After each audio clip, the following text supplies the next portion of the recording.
Today's class, so we are going to discuss about economic corridors. Okay, economic corridor, it has its relevance since civilization. Yes or no? அப்போ நீங்க வந்து when you start your history start பண்ணும்போது the very important topic, even the 6th standard history bookல கூட இருக்கிறது என்னது? Silk Route. That is an economic corridor. Very, very simple. Okay.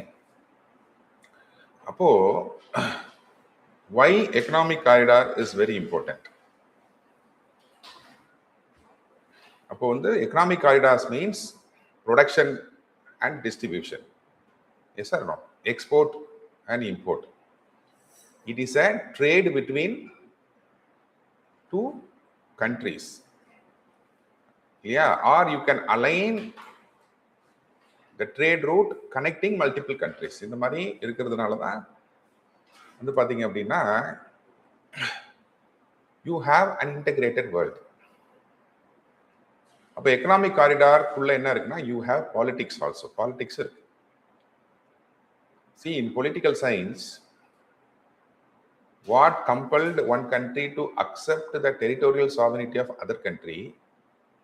ஒரு நாடு வந்து இன்னொரு நாட்டை ஏன் அங்கீகரிக்கிறது, ஏன் ரெகக்னைஸ் பண்ணுது அப்படின்னா it is based on this economic dependency. See, I need your economic support and you need my economic support. So we expect a mutual what? Cooperation. Yes or no? A mutual non-interference in internal affairs. So in that way, this economic corridor is a very important political instrument. Appo, when you take this political instrument, in what way it is currently relevant to the current situation? Current situation la the economic corridor ஏன் வந்து highly important அப்படின்னு பார்க்கும்போது you can see that China is emerging as a global hub of manufacturing of goods. உலகத்தில் உற்பத்தி செய்யக்கூடிய பொருட்களில் 40% பொருட்கள் எங்கிருந்து உற்பத்தி ஆகுது? சைனால இருந்து உற்பத்தி ஆகுது. எஸ் ஆர்மா? அப்போ இதுதான் என்ன சொல்றோம்? the shift of economy from where? From west to east. அப்போ shift of economy, it means shift of what? Power. Yeah. So geoeconomics, geopolitics. அப்போ the western countries feel என்ன ஃபீல் பண்றாங்க? This is as a risk. ஏன் ரிஸ்கா feel பண்றாங்கன்னா, see, nobody is going to believe China. So சைனாக்குள்ளேயே வந்து பாத்தீங்கன்னா you may have some few languages in terms of diversity, or you may have few ethnic groups within China, but it is not as diverse as the other countries. ஒரு western country மாதிரியோ இல்லை ஒரு American country மாதிரியோ இல்லை Indian country மாதிரியோ அது ஒரு divorce நாடு கிடையாது. அப்போ இந்த மாதிரியான ஒரு country which is having a major homogeneous population, if it becomes economic superpower, ஒரு எக்கனாமிக் சூப்பர் பவர் ஆகும்போது what will happen? It will need a situation like dominating the whole world. whole world அவங்க dominate பண்ற ஒரு சுப்ரமசியா அவங்க. அப்ப இந்த ஒரு homogeneous population when it grows into an economic superpower, okay, அப்போ it may lead a situation like Germany, Adolf Hitler எப்படி வந்து உலகத்தை வந்து லீட் பண்ணாரோ அந்த மாதிரி ஒரு டிக்டேட்டர்ஷிப் வந்து என்ன ஆகும், அது கொண்டு போயிடும். அப்போ diversity is very related, is closely related to democracy. இல்லையா? when a country is more diverse, it demands democracy. அப்போ European countries and USA, they see this rising China as a risk, maybe a risk. We are not accusing China's நம்ம பாப்புலேஷனை வந்து அவங்க political ஸ்ட்ரக்சர்னு accuse பண்ணல. நீங்கள் you may come like a Hitler அப்படின்லாம் நாங்கள் we are not blaming. That is a communist country of course, but there is a possibility இல்லையா, homogeneous population. அப்போ என்ன பண்ணுறாங்க, அப்போ this concentration, this economic concentration அவங்க என்ன பண்ணணும், டீரிஸ்க் பண்ணணும்னு நினைக்கிறேன். டீரிஸ்கிங்னா என்ன அர்த்தம்? So we should generate other countries, we should generate other economic corridors, okay, other than China. Obviously, who is the option? India is an option. Can you understand? So other base panni, so India has a huge support from the western countries, okay. அப்போ India வந்து ஒரு economic காரிடாரை வந்து establish பண்ணுறதுக்கு this is the right time. ஏன்னா this aligns with the need of the western countries and western superpower. Okay, அப்போ இந்த மாதிரியான economic corridors align பண்றதுனால we have huge benefits. Transport cost கம்மியாகும். ஓகே, அதே போல we can do country to country what currency dealing. Yes, internationalization of rupee நடக்கும். நிறைய economic benefits இருக்கு.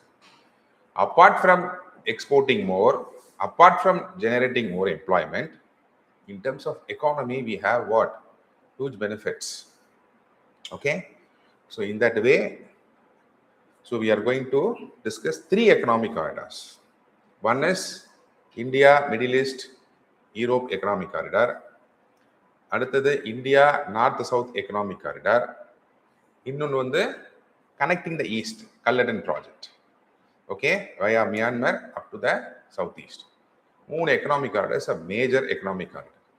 Okay, yes. So this economic corridor la enna mariyana விஷயங்களுக்கு நம்ம discuss பண்ணலாம். Okay, so let us now discuss about the very basics. அப்போ economic corridor, what is the basic definitions of economic corridor அப்படின்னா, it is a framework of rules, norms, laws and institutions and power relationship that govern how nations interact commercially across borders. The economic corridor is not just a trade route. It is an integration. Can you understand? Integration of laws. Yeah. Yena, when you export a good, yes, there comes water. There comes a law. Or good export பண்றதுக்கு what are the norms in our country? Yes. இப்போ நீங்க வந்து யூரோப்புக்கு ஒரு, for example, this year 2025 we have signed a free trade agreement with the European Union after 20 years of negotiation. Why? The European Union is concerned about the human rights violations in India, labor laws. ஏன்னா நான் அங்கே ஒரு product produce பண்ணுறேன் அப்படின்னா, and that product is based on honoring the labor laws. அங்கே வந்து பார்த்தீங்கன்னா we have social capitalism எங்க யூரோப்பில். அங்கே ட்ரேட் யூனியன்ஸ் ரொம்ப ஸ்ட்ராங்காக இருக்கும். ஸோ அப்போ அவங்க காஸ்ட் ஆஃப் மேனுஃபேக்சரிங் வந்து ரொம்ப அதிகமாக இருக்கும் கம்பேர்ட் டு இந்தியா. ஏன்னா இந்தியாவில் மெயின்லி லேபர் எக்ஸ்ப்ளாய்டேஷன் பேஸ்டு இருக்கும். அப்போ என்ன ஆகுதுன்னா, யூரோப்பியன் யூனியனில் ஒரு ஃப்ரீ ட்ரேட் அக்ரிமெண்ட் சைன் பண்ணும்போது நீங்களும் அதே லேபர் லாஸ், சேஃப்டி மெத்தட்ஸ், அதே சேலரிஸ், ஸ்டாண்டர்ட் ஆஃப் லிவிங்லாம் ப்ரொவைட் பண்ணுறீங்களா? Can you understand? So this is a negotiation. அப்போ எக்கனாமிக் ஆர்டர் எஸ்டாப்ளிஷ் பண்ணும்போது it is not just simply a trade based thing, it's an integration. Okay, or you can say that it is a framework of rules, norms, laws, institutions, power relationship that governs how nations interact commercially across border. Appo it answers 4 standard questions. One, currency standard. What count as a global currency? Yes, ipo parunga, China has become one of the hub of manufacturing. Before 5 years, what happened? Its currency yuan is added to the IMF basket. Why? Because it has become an inevitable currency in trade. அப்போ the global currency status attain ஆயிடுச்சு. இப்போ கூட நம்ம என்ன பார்க்குறோம்? This war is not a war of religion. This is a war of petrodollar versus petro yuan. Yes, sir? So number 1. So currency standard. What count as a global currency? Trade rules. how freely a good moves, okay, from one nation to other nation. Next, credit and financial architecture. Yes, so who is going to provide the loan? Okay, இப்போ நீங்க வந்து பாத்தீங்கன்னா if this corridor வருதுன்னா India has to invest, it has to coordinate with all countries. Okay, இப்போ அதுக்கு ஒரு investment வேணும். Okay, பாருங்க when you take சைனா எடுத்துக்கிட்டீங்கன்னா பெல்ட் அண்ட் ரோடு இனிஷியேட்டிவ்னு கொண்டு வராங்க, connecting Pacific Ocean with Atlantic ocean. China was able to construct it because it has that much of investment capacity. Yeah. So next is enforcement mechanism. Okay. So if somebody breaks the rules, so what are the penalties? இதை base பண்ணி தான். Okay, அதே போல வந்து பாத்தீங்கன்னா what is the relevance of economic corridor today? இப்போ economic corridor இன்னைக்கு ஏன் ரொம்ப relevant? Because without a dominant agreed upon economic corridor, global commerce devolves into friction, unpredictability and conflict. Yeah, you can take WTO. WTO lost its relevance. Yes, இப்போ நம்ம எல்லாமே எதை நோக்கி போறோம்? We are all moving towards minilateralism, grouping of countries. அவங்களுக்குள்ள we are ஒரு 5 countries எடுத்துக்கிறோம், we are terming into a group, அதுக்கான rules, regulations, okay, law framework கொண்டு போறோம், and we are making a small circle trade groups. So now the world is moving towards a minilateralism. So இப்போ பாத்தீங்கன்னா economic order is a very important necessity. Okay, next பாத்தீங்கன்னா of course reduction of transaction cost, crisis absorption. Yes, so when a sovereign state defaults or faces a financial issue, the institution mechanism step in to prevent what? Global economic collapses. Okay, so when you வந்து பாத்தீங்கன்னா crisis absorption, நீங்க வந்து in 2008 and 9 world has underwent a global recession ஓச்சு இல்லையா? 2008 financial recession வந்துச்சு. It is primarily due to the unconditional credit that was given by the US banks, okay, for home loans. அப்போ சியோல்ல வந்து பாத்தீங்கன்னா there was a meeting which US summoned all countries, எல்லா கண்ட்ரீஸும் கூப்பிட்டு see, if dollar goes down, if US economy is going to be down, then it is going to affect the whole countries. அப்ப என்ன sir பண்ணணும்? Everyone donate some amount to US to revive the economy. சியோல்ல நடந்துச்சு, and India gave some 50,000 crore rupees. Okay, அப்போ எப்போல்லாம் ஒரு economy அந்த டேக்ல இருக்கிற அந்த கண்ட்ரீஸ்குள்ள ஒரு இஷ்யூ ஆச்சு அப்படின்னா then everybody will come to save that country. Next பாருங்க. Next is an economic order sets the growth ceiling and development strategy for every country.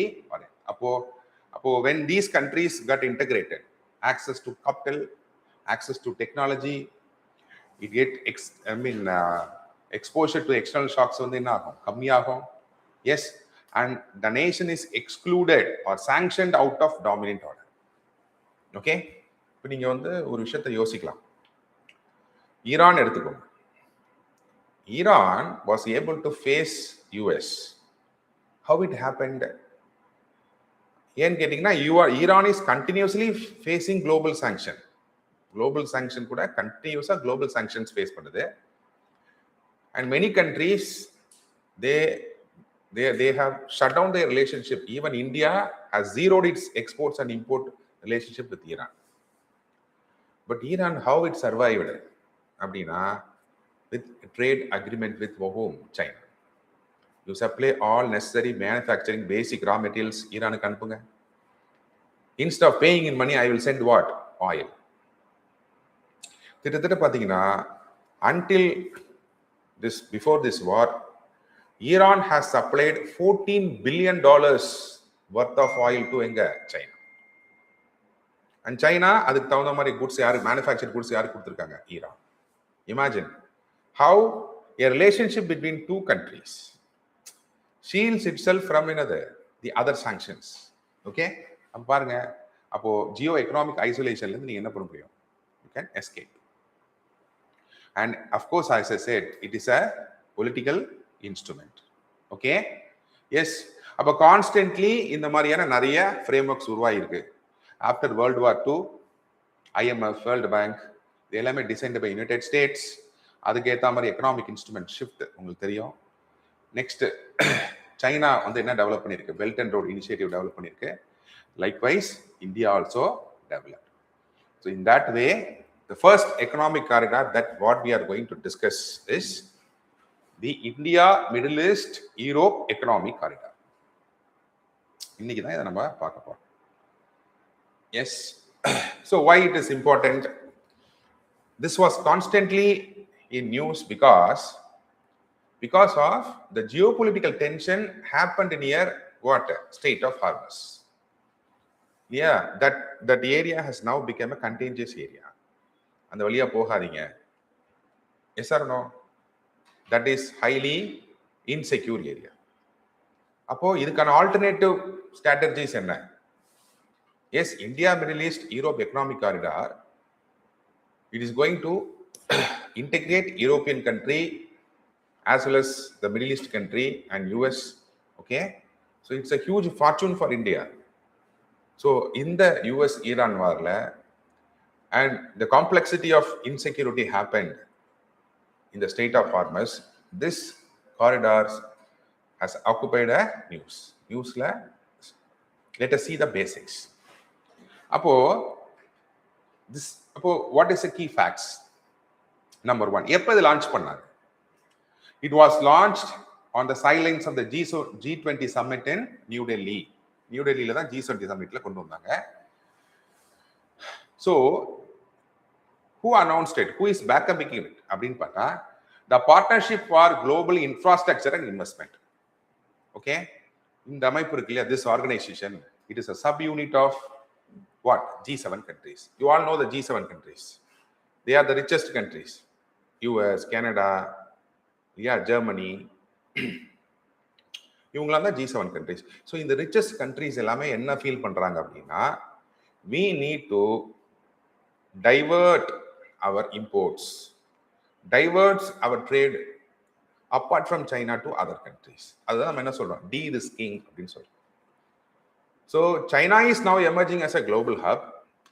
அப்போ இந்த G7 countries எல்லாமே rich country, capitalist country, they are the democratic countries. இப்போ இந்த கண்ட்ரீஸ்லாம் என்ன நினைக்கிறாங்க அப்படின்னா, we need to create and support the other countries, okay, which can be an alternative, okay, to China. So அதற்காக உருவாக்கப்பட்ட ஆர்கனைசேஷன் தான் இது, the Partnership for Global Infrastructure and Investment.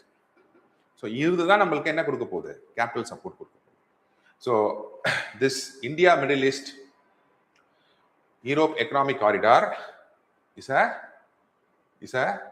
it has a strong support from the Partnership for Global Infrastructure and Investment.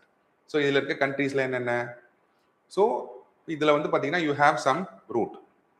அப்போ இந்தியால இருந்து ship மூலியமா we are going to reach the Middle East. From the Middle East, rail and road. அதுக்கப்புறம் we are going to cross the Mediterranean Ocean and then we are going to take the railroad. Okay, அப்போ பாருங்க பார்க்கலாம். So India, United States, Saudi Arabia, UAE, European Union, Italy, France, Germany, Jordan, இது எல்லாமே வந்து இந்த ரூட்ல இருக்கக்கூடிய என்னது Nations. They are going to be part of this what? Corridor. அப்போ what is the objective? இதோட core objective என்ன? To establish a multimodal ship to rail transit network to streamline the trade, clean energy exports and digital connectivity between the South Asia, West Asia and what? Europe. It is not only goods based. Digital connectivity, நம்மளுடைய the internet cable இது வழியா போகுது. Can you understand? The international cable போகுது. Okay? See, this is the route. பாருங்க, it starts, okay, it starts with அப்போ Mumbai, Mundra Port, okay, and it reaches the Middle East. And it goes, so it is going to connect the entire what? The European countries across the Mediterranean Sea. Yes? அப்போ வந்து these blue color is port connected, railroad, and another road based. Okay? Yes, paranga. So it starts with, அப்போ இதில் வந்து ரெண்டு corridor இருக்கு, eastern corridor. So from India towards what, Saudi Arabia, that is the Middle East வந்து eastern corridor. அங்கிருந்து போகிறது என்னது, north நோக்கி போகிறோம், நார்தன் காரிடார். அப்போ ஈஸ்டர்ன் காரிடார்ல என்னென்ன இருக்கு பாருங்க. So it starts with Mundra, UAE port போகுது. அண்ட் நார்தன் காரிடார் வந்து யூஏஇலிருந்து it is going to Saudi, Jordan, connecting Israel. Okay, from that northern corridor it goes via sea, Mediterranean Sea via, it is going to reach the European ports. Okay, so these are all the ports, European ports it is connecting. Okay, so it connects the west coast port, that is the Kandla port, Mundra port, and what, the Bombay port, that is the Mumbai port, to the Persian Gulf ports in UAE. Okay, so Jebel Ali and Furjia ports in the ports are connect பண்ணுது. So அங்கிருந்து மறுபடியும் it is taking a rail network across UAE, Saudi Arabia, and then Jordan to Israel's Haifa port போகுது on the Mediterranean coast. And again from the Mediterranean coast, it is connecting the major European gateways, Greece, Italy, and another France. Okay. அப்போ beyond this transport layer, the transport layer இல்லாம what are the other additional things? அப்படின்னா digital connectivity. Yes, so cross border high speed fiber optic subsea overland cables creating a data super highway. Okay, yes, this is a very important point. அதே போல high voltage electricity cables to link regional power grids. So the world now has to move towards what, green energy. So electricity based connectivity என்ன பண்றாங்க, enhance பண்றாங்க. அது மட்டும் இல்லாம green hydrogen production. Yes, so the pipelines are dedicated to export green hydrogen, supporting decarbonization goals in Europe and Asia. Yes, so apart from this economic, the trade based what interest goals, it has goals to serve the green energy needs of the Europe countries. It has goals for enhanced digital connectivity between India, Middle East, and Europe, and of course what, the green hydrogen pipelines. Okay, so நம்ம வந்து we'll see first the logistic. Yes, இப்போ நீங்க வந்து you all know, so why China's goods is cheap. China's goods cheap-ஆ இருக்கிறது முக்கியமான காரணம் என்ன? Yes, it is not that they have cheap labor. China வந்து பாத்தீங்கன்னா before 5 years 10 years வந்து பாத்தீங்கன்னா 10 years முன்னாடி ஒரு தடவை they have increased the labor wage, and 3 to 5 years முன்னாடி பாத்தீங்கன்னா they have increased the labor wage. So the average labor wage in China is more than India. Can you understand? Apart from then why it is, அப்ப அதோட cost of production எப்படி கம்மியா இருக்கு? Because of logistics cost. Logistic cost அங்க ரொம்ப கம்மி.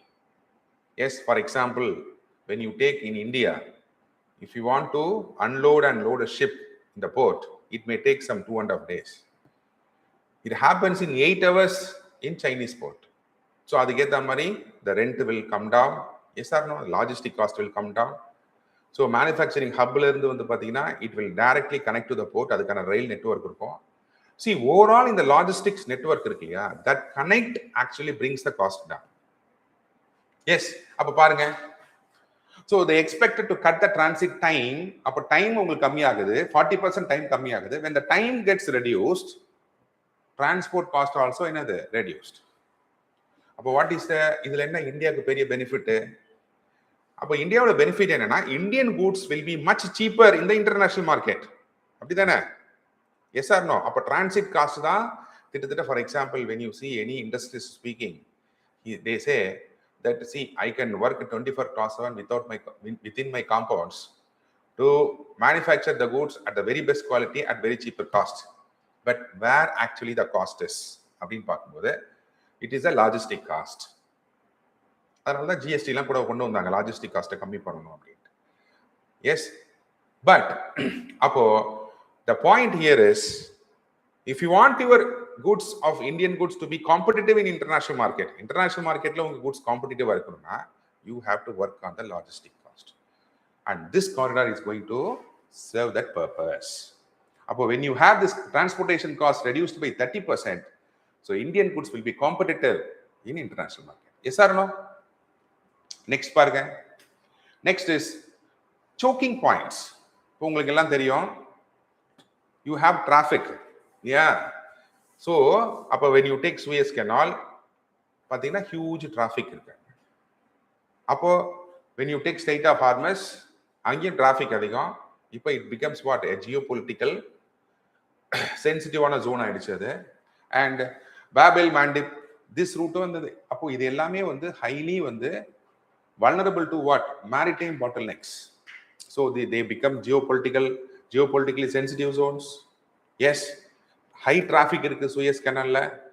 So இது எல்லாத்தையும் பைபாஸ் பண்ணக்கூடிய ஒரு ரூட்டா தான் இது அமையுது, this India Middle East Economic Corridor. Next பாருங்க, in what way it is geopolitically significant. Geopolitically இது எப்படி significant ah? Counterweight to China's Belt and Road Initiative. Okay, so it serves as a transparent, rule-based, sustainable alternative to China's debt-heavy Belt Road Initiative. அது என்ன டெப்ட், நான் ஏற்கனவே சொல்லியிருக்கேன். இப்போ China என்ன சொல்லுது, it has created its own bank, Asian investment bank create பண்ணியிருக்கு. அப்போ என்ன பண்ணுறாங்க, it is connecting the Pacific Ocean with the Atlantic Ocean. அப்போ இன்பிட்வீன் கண்ட்ரீஸ் எல்லாத்தையும் வந்து it is connecting via what, road. அப்போ அதுக்கான இன்ஃப்ராஸ்ட்ரக்சர் இன்வெஸ்ட்மெண்ட்டுக்கு you don't worry, I will spend it. அப்போ சைனா என்ன பண்ணுது, it is going giving presentation, see when you are going to put this highway, அப்போ இவ்வளோ goods is got to enter into your country, இவ்வளோ உங்களுக்கு taxes வரப்போகுது. Yes or no, this is your economic prosperity. So இதை நம்பி தான் நிறைய countries they get the டெப்ட் லோன் ஃப்ரம் சைனா. ஆனால் அந்த எதிர்பார்த்த ப்ராக்ரஸ் அங்கே இருக்காது, அதனால தான் டெப்ட் ட்ராப் அப்படின்னு சொல்கிறோம். எஸ், அப்போ இந்த கண்ட்ரீஸ்க்கு ஒரு ஆல்டர்னேட்டிவா this route may be there. Yes, அப்போ next is it act as a West Asian normalization. Yes, it act as an economic pillar, building an Abraham Accords. Yes, and India, Israel, UAE, US encouraging Saudi Israel diplomatic normalization. Yes, அப்போ வந்து இந்த மாதிரி ஏற்கனவே நம்ம சொல்லியிருக்கோம், if you get economically integrated, there is no political isolations. So politically இந்த இருக்கிற complexities என்ன ஆயிடும், reduce ஆயிடும் இல்லையா? அப்போ நம்ம why we are taking BIMSTEC as a solution for Chinese factor. அப்போ when countries like Nepal, Bhutan, Bangladesh, Myanmar, yes, இப்போ இந்த countries எல்லாமே economically integrate ஆயிட்டோம் அப்படின்னா, yes, through this economic integration and co-development strategy மூலியமா தான் சைனாவோட influencing factors நம்ம என்ன பண்ண முடியும், contain பண்ண முடியும். Okay, so likewise when this economic corridor establishes, so west ஏஷியாவில் இருக்கக்கூடிய பொலிட்டிக்கல் ஃப்ரிக்ஷன்ஸ் வந்து ரொம்ப கம்மி பண்ணும். ஓகே, நெக்ஸ்ட் பாருங்க. Next is it helps the US to reengage in West Asia while offering trade traditional Arab allies as an alternative deepen the economic alliance on Beijing. Okay, yes, அப்போ எல்லா west country, ஐ மீன் நம்ம என்ன சொல்லுவோம்னா, when there is an economic shift, அப்ப countries will be watching, பார்த்துக்கிட்டே இருப்பாங்க, whether we can rely and join hands with US, whether I can rely or join hands with what, China. அப்ப இந்த மாதிரியான corridors வந்து will still make the Middle East countries to less rely on what, the Chinese countries. Okay, next பாருங்க பாப்போம், what are the gains for India? Yes, it opens up overland access towards West Asia and Europe without reliance on Pakistan. Okay, va? Next part, this is easily. Next is India position as a manufacturing hub, allowing exports, that is pharmaceuticals, electronics, textiles to reach Europe faster. Next is it facilitates future exports of the Indian produced green hydrogen and renewable energy to European markets. Okay, it's an easy point. Next, what is the current status? பாருங்க, since its announcement in 2023, yes, அப்போ வந்து பாத்தீங்கன்னா there is a regional conflict இல்லையா, உங்களுக்கு எல்லாம் தெரியும், the West Asia politics and geopolitical frictions. So that happens is what? A strain on implementing or executing this project. இந்த project மேல ஒரு மிகப்பெரிய ஸ்ட்ரெயினா இருக்கு. So fast tracks eat and like. அப்போ இந்தியா யுஏஇக்கான இந்த கனெக்ஷன் வந்து பார்த்தீங்கன்னா ரொம்ப ஃபாஸ்டா எஸ்டாப்ளிஷ் ஆயிடுச்சு. எப்படின்னு கேட்டா இந்தியா யுஏயும் பார்த்தீங்கன்னா we have signed a comprehensive economic partnership agreement. Okay, so ஏன்னா இந்த போர்ட் யுஏஇல இருந்து தானே ஸ்டார்ட் ஆகுது. அப்போ eastern leg has started its progress. Okay, and India UAE launched the virtual trade corridor, that is a digitalization. அந்த cable internet கேபிளுக்கான அதுக்கான custom clearances, administrative delays, standardise trade process, இது எல்லாமே நம்ம என்ன பண்ணியாச்சு, லான்ச் பண்ணியாச்சு. So from India to the starting point of the India Middle East economic corridor, okay, to the mid point இது யுஏஇ இட் ஹஸ். ஆனா எங்க பிரச்சனை? The problem is from the Gulf to Jordan, Israel and Europe. இதுக்கான காரணம் என்ன? You all know this, because of the escalations. அங்க இருக்கக்கூடிய what attacks இல்லையா? அப்போ post 2023 the regional escalations halted this Saudi Israel normalization. அப்ப Saudi has a difference of opinion with Israel. Why? On the Israel Palestine issue. Okay, and making overland line integration through Israel politically sensitive for Arab states. அப்போ the eastern leg is okay, but from UAE via Saudi Arabia to Jordan, Israel, in the route வந்து பாத்தீங்கன்னா it is get stalled. And security risk around Haifa port and strikes targeting Gulf maritime hubs expose the fragility of concentrating entry points near the conflict zone. So this part, Gulf, Jordan, Israel part has highly became what? A fragile zone. Or you can say the conflict zones. இது எல்லாமே இந்த major board எல்லாமே இந்த conflict ஜோன்ஸ்ல இருக்கு. This area got what? Stalled. The project involving green hydrogen, green grids, subsea cables are temporarily on pause. எதுக்காக? They are waiting for a political stabilization. Yes. அப்போ what are the challenges? இதுல இருக்க geopolitical challenges என்ன? Okay. Yes. அப்போ when there is a sustained hostilities among the West Asian countries, West Asian countries குள்ள ஒவ்வொரு நாடு இன்னொரு நாடு மீது பகை உணர்வு கொண்டிருக்கும் பொழுது, okay, it directly threaten what? Infrastructure, maritime routes and what? Broader rail connection. இப்போ வந்து பாத்தீங்க அப்படின்னு கேட்டா India has invested in Iran Chabar port. இப்போ இந்தியாவுக்கு ஒரு பயம் இருக்கு. என்னன்னா இந்தியா வந்து யுஎஸ் கூட ஒரு அக்ரிமெண்ட் சைன் பண்ணிருக்கு. யூ ஷுட் நாட் ஹிட் பண்ணது சபார் போர்ட் அன்டில் ஏப்ரல் 2026. இப்போ பாத்தீங்கன்னா அந்த அக்ரிமெண்ட் முடிஞ்சிருச்சு. April 2026 is over. Yes, now there was an attack that is very near to Chabar port. India has invested huge in developing that water, Chabar port. Yes or no? இப்போ அதே போல பாத்தீங்க அப்படின்னா, so sustained hostilities in West Asia directly threatened the port infrastructure, the maritime routes and cross-border rail connections. அதே போல the differing geopolitical economic strategies between Riyadh and Abu Dhabi, okay, complicates the cross-border policy. Saudi Arabia UAE நிறைய differences of opinions. So இந்த political stabilization இதனாலதான் இல்லாதனாலதான் this part is what? Stalled. Okay, next பாருங்க. Okay, அதே போல technical and gauge standardization. அப்போ நம்ம ஏற்கனவே சொல்லிருக்கோம், economic corridors it involves rules, regulations, transit cost எல்லாமே. அப்ப இது எல்லாத்தையும் நம்ம கால்குலேட் பண்ணி நம்ம என்ன பண்ணணும்? ஸ்டாண்டர்டைஸ் பண்ணணும். அதுக்கு என்ன தேவை? It needs multilateral agreements. அப்போ when these countries are in politically stable இல்லாத சிச்சுவேஷன்ல, when they have a hostility towards each other, how this agreement can be done? முடியாது. அப்போ நம்ம என்ன பண்ணணும்? Competing initiatives such as Iraq and Turkey development road projects are being promoted to offer the rival trans-regional trade routes. Alternate region projects நோக்கி போறாங்க. Okay, இப்போ what are the recommendations? Okay, first, before going into this in the integrated project குள்ள நம்ம இந்த அக்ரிமெண்ட்லாம் sign பண்றதுக்கு முன்னாடி first we have to make ourselves ready. Domestically நம்ம ரெடியா இருக்கணும். நான் ஏற்கனவே சொன்ன மாதிரி it takes 2.5 days for unloading and docking and undocking goods in a ship in India, whereas it takes only 8 hours. அப்போ we have to increase work on our own infrastructure இல்லையா? So first எடுத்தோம்னா domestic readiness, first upgrade and modernize the existing ports, okay, to handle the increased cargo volumes and larger vessels. அடுத்தது பாருங்க, implement unified logic interface platform. இதே மாதிரி ஒரு interface platform நம்ம create பண்ணியிருக்கோம். எதுக்கு? நேபாள், பூட்டான், பங்களாதேஷ் இதெல்லாத்தையும் கனெக்ட் பண்ற ஒரு road. Okay, yes, to create seamless digital integration across the India logistic ecosystem.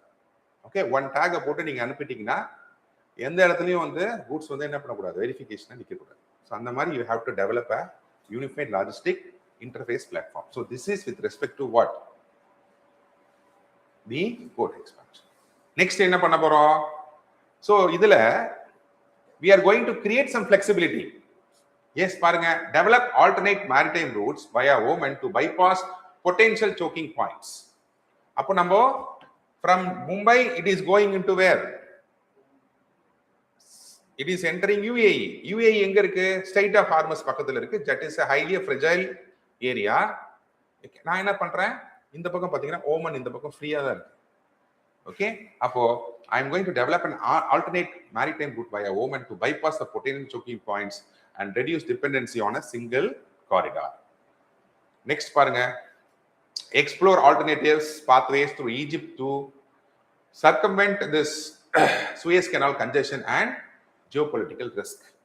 அப்போ we have to explore. அப்போ இந்த Suez Canalல இருக்கக்கூடிய இந்த டிராஃபிக்ல இருந்து, இந்த ஜியோபொலிட்டிக்கல் ரிஸ்க்ல இருந்து வரதுக்கு வேற ஏதாவது ரூட் இருக்கா, வயா ஈஜிப்ட் ஏதாவது ரூட்ஸ் இருக்கான்னு சொல்லி தான் நம்ம பார்க்கணும்.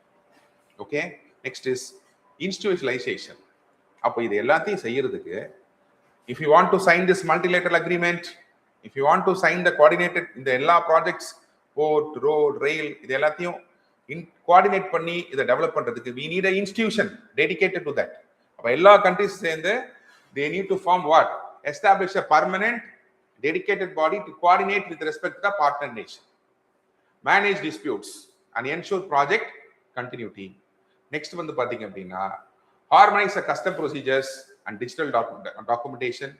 ஓகே, எல்லாரும் ஒரே மாதிரியான டாக்குமெண்டேஷன்ஸை கொண்டு வாங்க. ஒவ்வொரு கண்ட்ரீஸ்க்கும் ஒவ்வொரு டிஃப்ரெண்ட் ரூல்ஸ் வேணா, you harmonise these things. Next is balance infrastructure investment with diplomatic engagement to secure India's long-term economic and strategic interest. So இதுதான் நான் சொன்னது. Okay, so alternative routes, bypassing, okay, Oman ports, ultra deep water Omani ports, இந்த ports நம்ம என்ன பண்ணலாம், use பண்ணலாம். Okay, by bypassing the Strait of Hormuz bypass பண்ணி நம்ம இந்த வழியா நம்ம என்ன பண்ணலாம், we can enter the Middle East. அதே போல மெடிட்டேரியன் லிங்க்ஸ், அப்போ you can temporarily link the corridor through Egypt's Mediterranean ports so that we can bypass the Israel பொலிட்டிக்கலா ஸ்டெபிளைஸ் ஆகிற வழி நம்ம அதை யூஸ் பண்ணிக்கலாம். Okay, and as I said, நீங்க ஒரு டெடிகேட்டட் செக்ரட்டரியேட் வச்சுக்கணும். Okay, next is, so this is a comparative matrix. பாருங்க, this is India Middle East Economic Corridor. They are the primary drivers. இங்க பாருங்க, இது எல்லாத்தையும் யார் பண்றா? சைனா மட்டும் இல்ல. ஓகே, அங்க India, Iran, Russia, that is north south transit corridor. So this is a primary route, this is a governance model. Okay, in what way BRI is different from this India Middle East Economic Corridor? This is work on the basis of cooperation. இல்லையா? ஏன்னா எல்லா country invest பண்றாங்க இல்லையா? But இது யூனிலேட்டரலா இருக்கும். Unilateral என்ன அர்த்தம்? See, I am putting this project, I am the owner of this Belt and Road initiative. If you want money, I give it as a loan, use it. அப்போ it is unilateral. நம்மளது அப்படி கிடையாது. Transparent, multilateral, it is supported by the infrastructure development organization of G7 country. Okay, what is the current now? Because of this regional instability in the West Asia, okay, this Saudi, this UAE, Saudi, Jordan and Israel area the project is halted. Yes, so this is with respect to the India Middle East Economic Corridor. Yes, அப்போ நம்ம corridor எவ்வளவு important பார்த்தோம். How ambitious this project is for India. This can easily counter the BRI. Yes, it is connecting very big developed countries இல்லையா, அந்த பெரிய trade ஜோன்ஸ்லாம் connect பண்ணுது, யூரோப்பை connect பண்ணுது, middle ஈஸ்ட்டை connect பண்ணுது. அப்போ இந்த எஸ்டாப்ளிஷ்மெண்ட் மட்டும் நடந்துச்சு அப்படின்னா இந்தியாவுக்கு தேவையான இன்வெஸ்ட்மெண்ட்ஸ் கல்ஃப் கண்ட்ரீஸ்லேருந்து வரும், இந்தியாவுக்கு தேவையான டெக்னாலஜிஸ் யூரோப்பியன் கண்ட்ரீஸ்லேருந்து வரும். Yes or no? So this is surely a highly competitive counter to China. But unfortunately, because of this US-Iran war, because of this fragile choking points, due to this political instability, this project is now struggling. Okay, அப்போ நீங்க என்ன question கேட்பாங்க, what are the alternative routes? இதுக்கான alternative என்ன பண்ணலாம்? அப்போ you create a flexibility in the trade routes. Okay, bypass Strait of Hormuz and enter via what? Oman. அப்புறம் dedicated secretariat create பண்ணுங்க. ஃபர்ஸ்ட் டொமஸ்டிக்கை நம்ம என்ன ஆயிக்கணும், ரெடி ஆயிக்கணும். Yes, so in that way this corridor. Let us go to the next economic corridor. Next economic corridor பாருங்க.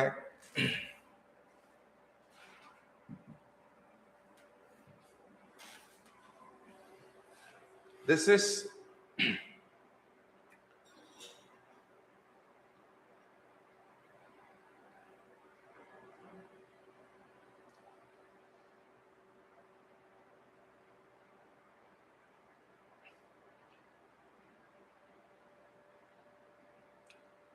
so when you take this INSTC, North South Transit Corridor, இதுல பாத்தீங்க அப்படின்னு கேட்டா, so this IMEC is connecting the Middle East and connecting the European countries. And when you take this North South Transit Corridor பாத்தீங்க அப்படின்னா, it is connecting Iran, Iran, Russia and what? This Eurasian republics. Okay, so it penetrates into the Central Asia. Central Asia kulla enna agudhu, penetrate agudhu. Okay, let us explore the basic facts of this corridor. In the corridor nama explore pannalam, in what way it is highly relevant to India endradha paathu. Okay, so first again idu eppa start panna. So this framework agreement signed in 2000 by India, Iran and Russia, and all the countries ratified in 2002.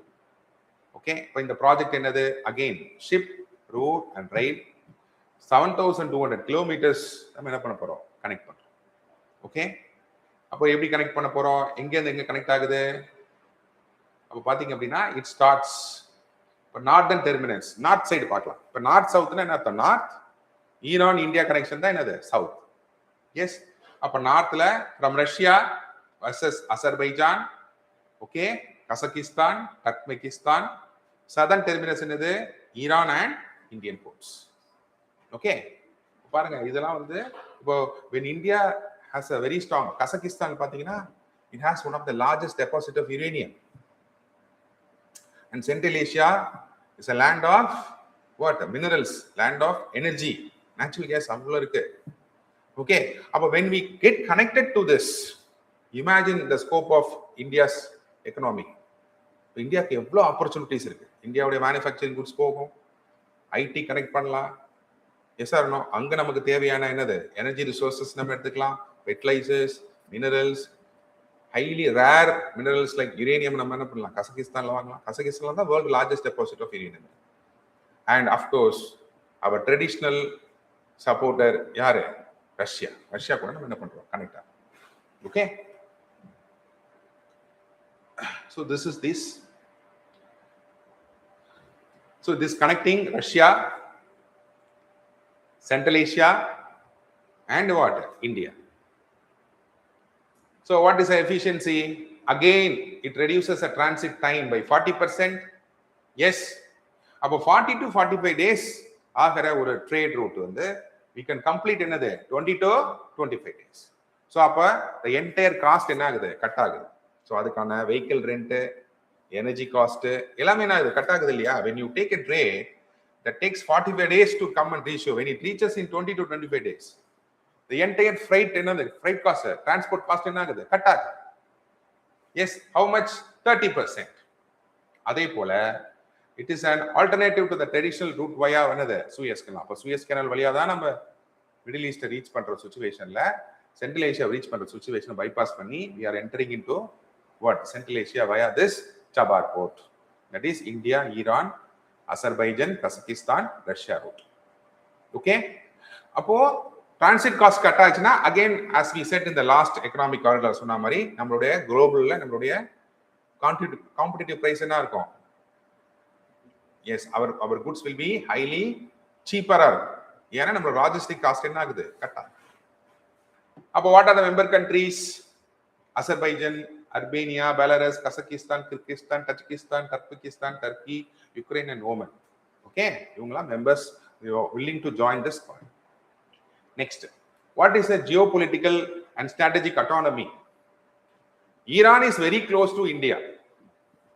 Why we are not able to access a good energy support அப்படின்னா it is because of Pakistan. அப்போ overcomes Pakistan denial for transit access to the landlocked Afghanistan and another Central Asian republics. Okay, அப்போ ஆப்கானிஸ்தானை வந்து எப்படி reach பண்ணலாம்? ஈஸியா Iran வழியா நம்ம ரீச் பண்ணிடலாம். ஆப்கானிஸ்தான் நம்மளுடைய பார்ட்னர், ஐ மீன் நம்ம நெய்பரிங் கண்ட்ரி தான். பட் அது எங்க கனெக்ட் ஆகுது? இந்தி ஜம்மு அண்ட் காஷ்மீர் பிஓகேல இருக்கு. ஸோ அப்போ நம்ம நெய்பரிங் கண்ட்ரிஸா இருந்தாலும் அவங்க கூட ட்ரேட் எஸ்டாப்ளிஷ் பண்ண முடியாது. அப்போ எஸ்டாப்ளிஷ் பண்ணணும்னா we can easily do it to what? This north south transit corridor வழியா, especially Central Asian countries நம்ம என்ன பண்ணலாம்? ரீச் பண்ணலாம். This much Central Asian countries. Okay, and these Central Asian countries are rich in water, minerals, rich in what? Fuel, that is natural gas. Again, it is a counter. Okay, it establishes an independent transport rules-based north-south transit axis that balances China east-west connectivity push. Next பாருங்க பாப்போம். It demonstrates India's shift from historic non-alignment to pragmatic another multi-alignment. Okay, அது நம்மளுக்கு ஏற்கனவே தெரிஞ்சதுதான். Yes, so we are partnering with Russia in INSST இல்லையா, north south transit corridor மூலமா Iran and Russia team கூட நம்ம என்ன பண்ணிக்கிறோம்? ஜாயின் பண்ணிக்கிறோம். அதே போல India Middle East Europe economic corridor மூலமா யூரோப்பியன் அண்ட் அமெரிக்கன் கண்ட்ரிஸ் கூட நம்ம என்ன பண்ணிக்கிறோம்? Yes or no? எஸ். அப்ப பாருங்க, ஸோ மல்டி அலைன்மெண்ட். எஸ், நாங்க யாரு கூடமே சேர மாட்டோம் அப்படின்றது தான் நான் அலைன்மெண்ட். நாங்க எல்லாரு கூடயும் நாங்க இணைவோம் அப்படின்றது என்னது? we take the best out of the relation which everyone அப்படின்றது என்னது? Multi alignment. ஸோ அப்போ you all know this, the world is divided into two blocks, the western bloc USA and Europe, eastern bloc Russia and என்னது? China and Iran. இந்த eastern black கூட நம்ம என்ன பண்றோம்? we are establishing a very good trade network. Okay, so இதனால வரக்கூடிய நம்மளுக்கு benefits என்னன்னா, it bypasses the choking points of Red Sea and another Suez Canal. So that is a well established trade route. So highly traffic இருக்கு. Once it is established, நமக்கு அந்த என்ன இருக்காது? அந்த traffic choking ல இருந்து எஸ்கேப் ஆயிடலாம். நெக்ஸ்ட் பாருங்க பார்க்கலாம். Integration into global value chains. It allows the Indian state-backed entities and private enterprises to internationalize domestic infrastructure capabilities. Internationalize what? Indian rupee. Yes or no? As I said, complements mechanism like special rupee vasto accounts and UPA broader integration with Central Asian partners. ஓகேவா? அப்ப நீங்க என்ன பண்ணணும்? அப்போ dollar, அப்ப எக்கனாமிக்ஸ்ல ஒரு question D dollarisation கேக்குறாங்கன்னா அங்க நீங்க என்ன பண்ணணும்? இந்த பாயிண்ட போடணும். இந்த பாயிண்ட போடணும். எஸ்டாப்லிஷ். அப்போ India has to work more on this economic corridor. Okay, வேகமா அதை எக்ஸிக்யூட் பண்ணணும். அப்போ that becomes a safety wall for India to escape from dollar rupee appreciation depreciation. எங்க அது? எக்கனாமி. ஐஆர்ல வந்து அது என்ன பண்ணணும்? இந்த மாதிரியான எக்கனாமிக் காரிடார் இம்ப்ளிமெண்ட் பண்ணீங்கன்னா it will save what? the rupee dollar appreciationல இருந்து இந்தியா ஒரு பிரீத்திங் ஜோன் என்னது அது கிடைக்கும். ஓகே, ஸோ அப்போ வந்து மெயின்ஸ்ல வந்து பாத்தீங்கன்னா you should have the capacity to write the one point in a way you can use in all four papers. You understand? Economy in polity, polity in another economy, economy in IR, IR in what? Economy. So அப்படிதான் நீங்க இன்டகிரேட்டடா என்ன பண்ணணும்? படிக்கணும். Can you understand? Next பாருங்க. Chabar port and its linkages. This is a simple thing. அப்ப முத்ரால இருந்து Arabian sea வழியா Chabar port போகுது. இப்ப Chabar portல இருந்து ரயில் வழியா it is going to what? Afghanistan. Yes. Mudra போர்ட்ல Chabar port போகுது. Chabar portல இருந்து Afghanistan, Central Asia போகுது. So it bypasses Pakistan. It expands India's connectivity to Asia. Yes. Next, Chabar architecture. அப்ப என்ன பண்றோம்? It is situated in the Moroccan coast of Gulf of Oman. Okay, India through its India Ports Global Limited operates this terminal. Okay, the Shagid terminal வந்து long term operational contractல நம்ம பண்ணிட்டு இருக்கோம். And also from the Shagidian வந்து பாத்தீங்கன்னா நமக்கு என்ன கிடைக்குது? Rail link கிடைக்குது. Okay, it connects the port to the main Iranian railway network. So this is the operation. இதெல்லாம் நீங்க என்ன பண்ணலாம்னா you can draw it in a map. Okay, நீங்க எழுத வேணாம். Means கேட்கும்போது you can write it in the map. Okay. So இப்போ என்ன கேக்குறாங்க? India is pushing for an institutional expansion. Okay, இங்க பாருங்க. அப்போ India is formally advocated for integrating Chabar port directly into the official INSTC architecture. அப்போ இது எல்லாத்தையும் connect பண்ற மாதிரி we have to create a central institution. Yes, expanding the membership to Afghanistan and Uzbekistan. And it serves as a primary gateway for India's trade outreach under the Central Asia Dialogue Platform. Okay, அப்போ what வந்துருச்சு அப்படினாலே all the countries will be willing to collaborate. Yes or no? Once the infrastructure is established, அப்போ என்ன ஆகுது? They will try to have a negotiation, talk. அப்போ நீங்க நம்ம class ஸ்டார்டிங்ல சொன்ன மாதிரி one country sovereignty இன்னொரு country எப்ப ரெஸ்பெக்ட் பண்ணோம்? When they have another good trade. Yes, அப்போ when this kind of corridors நல்ல ப்ராப்பரா இன்ஸ்டிடியூஷனலைஸ் பண்ணி எஸ்டாப்ளிஷ் பண்ணிட்டோம்னா that will automatically pave route for what? Political stabilization. Can you understand? Yes, இப்போ பாருங்க இந்தியா சைனா எடுத்துக்கோங்க. India China both are highly different countries. India is a highly diverse country. China எப்படி இருக்கு? Very less diverse country. Yes or no? இந்தியால இருக்குது democratic government, சைனால இருக்குது இந்த state led government. இல்லையா? Yes, communist form of government இருக்கு. அப்போ ரெண்டு different political structure, ரெண்டு different demographic characteristics. ஆனா we have till now after 1962 வாருக்கு அப்புறம் though we have Galwan Valley clashes, Galwan Valleyல சண்டை நடந்தாலும் we fight only with stones, not with guns. Yes or no? அப்ப it means what? We respect the treaty. அப்ப ஏன் இந்தியாவுக்கு சைனாவுக்கு சண்டை வர மாட்டேது? Because we are economically coupled. Can you understand? இப்போ வந்து ரீசெண்டா வந்து there was a question that was asked by the member of parliament, okay, that the trade deficit between India and China has exceeded $100 billion. $100 billion போயிட்டு இருக்கு. என்ன பண்றீங்க? Dependent on China for goods. அப்படி இப்படின்னு மும்பை கேட்டார். எக்கனாமி மினிஸ்டர் இல்லையா அவர் சொல்றாரு, see what are the things we are importing from China? These are not what intermediate goods even. Okay, it are not finished goods. These are raw materials. India is one of the excellent exporter of pharmaceuticals. அப்ப அந்த pharmaceuticalsக்கான chemicals எங்க இருந்து வருதுன்னா raw material chemicals எங்க இருந்து வருதுன்னா எங்க இருந்து வருது? சைனா. சோலார் வேஃபர் செல்ஸ் எங்க இருந்து வருது? சைனா இருந்து. அப்ப இந்த ரா மெட்டீரியல்ஸ்லாம் இந்தியால மேனுஃபேக்சரிங் பண்ண முடியாதா அப்படின்னா that involves huge capital. ஒரு கம்பெனி நீங்க மேனுஃபேக்சரிங் இப்போ சோலார் வேஃபர் செல் கம்பெனி நீங்க ஸ்டார்ட் பண்ணா you need at least 3,000-4,000 crores invest பண்ணணும்.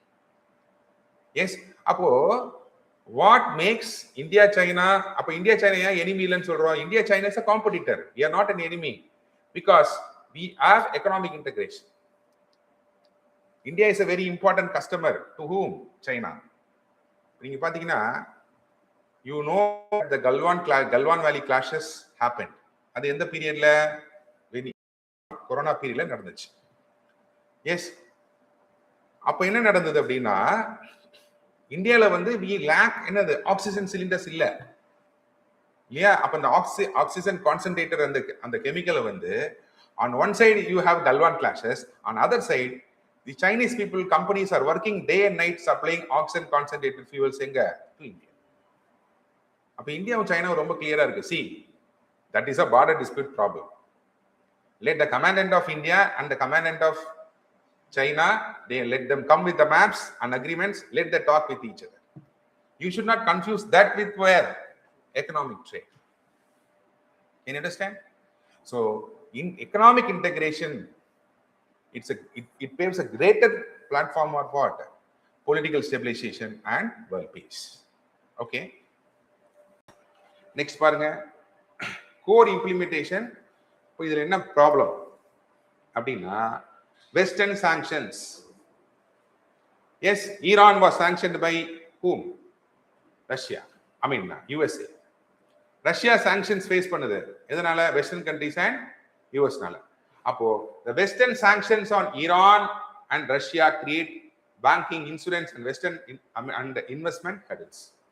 ஓகே, அப்போ யூஎஸும் யூரோப்பியன் கண்ட்ரிஸும் ஈரான் மற்றும் ரஷ்யா மீது அளவுக்கு அதிகமான பொருளாதார தடைகளை, ஒப்பந்த தடைகளை, பொருளாதார வர்த்தக தடைகள் வந்து என்ன பண்றாங்க, போடுறாங்க. இதனால வந்து அவங்க அப்போ அந்த ட்ரேட் ரூட் வழியா போகும்போது இப்போ நம்ம ட்ரேட் அந்த குட்ஸ்க்கு என்ன பண்ணுவாங்க, ஒரு கண்ட்ரி இன்னொரு கண்ட்ரிக்கு பேங்கிங் சர்வீஸ் இருந்தால் தானே அந்த பையர் இந்த பேங்க் டிரான்ஸ்ஃபர் பண்ணுவாரு, குட்ஸ் இங்கேருந்து அங்கே போகும். பிளஸ் அதுக்கான இன்சூரன்ஸ் எல்லாம் இருக்கு இல்லையா, அப்போ அதுக்கான ஃபெசிலிட்டேஷன் வேணும்ல. அப்போ many companies they will not willing to do, okay, because of this economic sanctions. அப்போ payment mechanism become a very important challenge because of this economic sanctions. Yes, அப்போ international contractor shipping firms அவங்க என்ன சொல்லுவாங்க, see we have a risk in that. Next பாருங்க, operational gaps. Okay, அப்போ Soviet and Russian 1100 versus Iranian railway require transshipment or bogie changes. அப்படின்னா என்ன அர்த்தம்? இங்கேருந்து வரக்கூடிய போகியோடைய அளவு வேற மாதிரி இருக்கு, ரஷ்யா இருக்கக்கூடிய டிராக்களோட போகி லென்த் என்னவா இருக்கு, வேற மாதிரி இருக்கு. Can understand?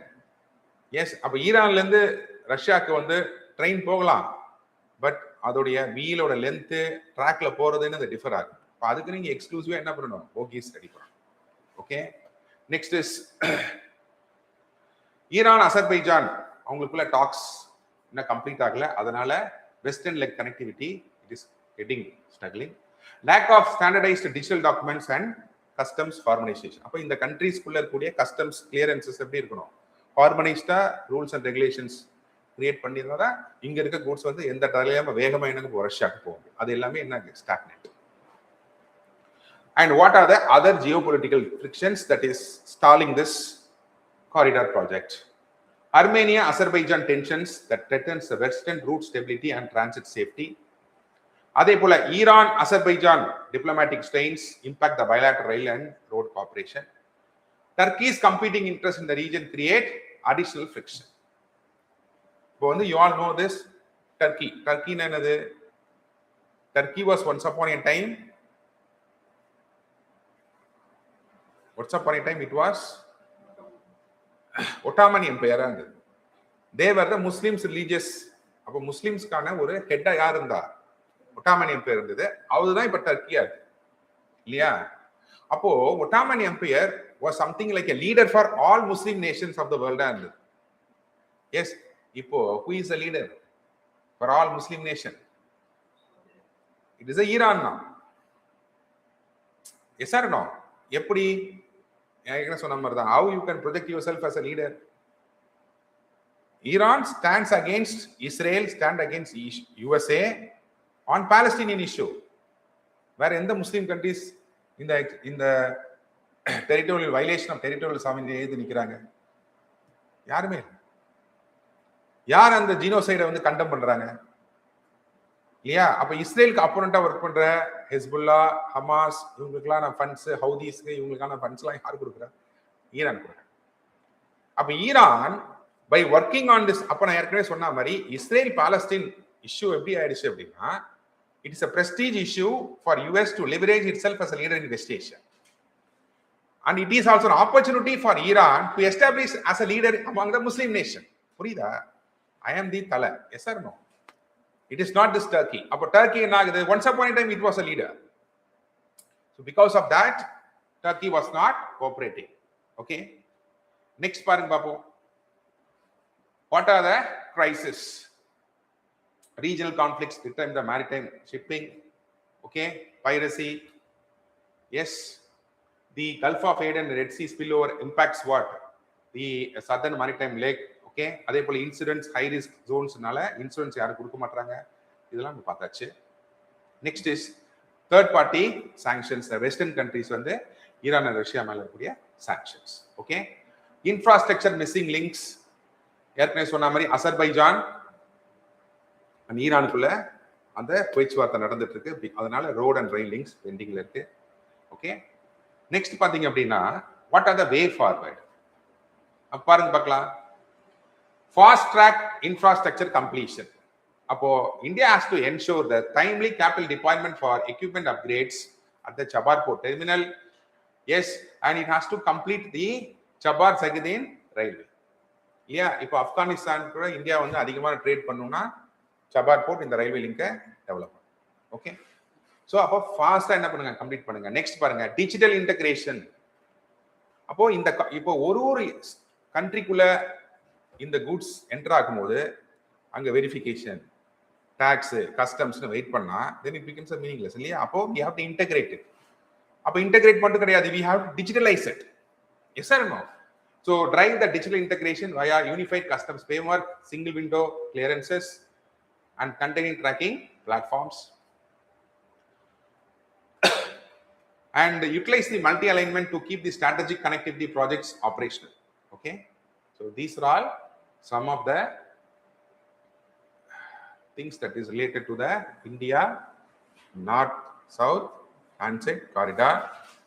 And recently, okay, in July 7, US has attacked Chabad port, but reports are saying that the Indian part of the Chabad port is not damaged. Okay, so this has occupied the news. So you should have what? This thing. Okay, about Iran, India and US had an agreement not to attack what? Chabad port in Iran until April 2026. Okay, and now India has to work with USA to safeguard India's capital investments there. Okay, yes. The next important transit corridor, paranga. This is Act East policy.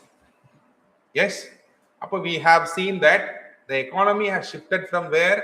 West to east. For 1990s க்கு அப்புறம் தான் Look East policy ஒரு prime minister வந்த பிறகு act east policy வருது.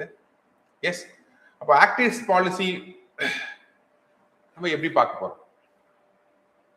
Okay, so when you see this, அப்போ ரெண்டு corridors இருக்கு இந்த eastern corridor project.